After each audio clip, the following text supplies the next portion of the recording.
آگے بڑھتے آپ کو بتائیں کہ راولپنڈی میں ڈینگی وائرس کے خطرناک وار جاری ہیں۔ گزشتہ 24 گھنٹوں کے دوران مزید 47 افراد میں وائرس کی تصدیق ہوئی ہے۔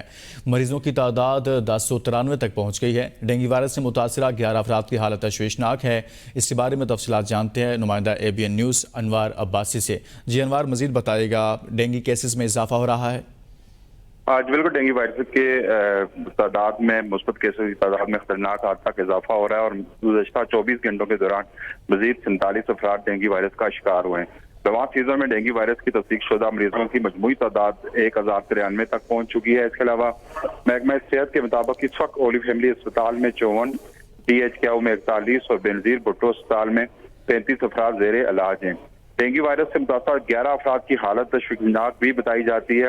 اس کے علاوہ ضلعی انتظامیہ پوری طرح متحرک ہے۔ ڈینگی کو کنٹرول کرنے کے لیے اقدامات بھی کیے جا رہے ہیں۔ ڈینگی SOPs کی خلاف ورزی ڈینگی کیسز میں مسلسل اضافہ ہو رہا ہے۔ انوار عباسی آگاہ کر رہے تھے، بہت شکریہ۔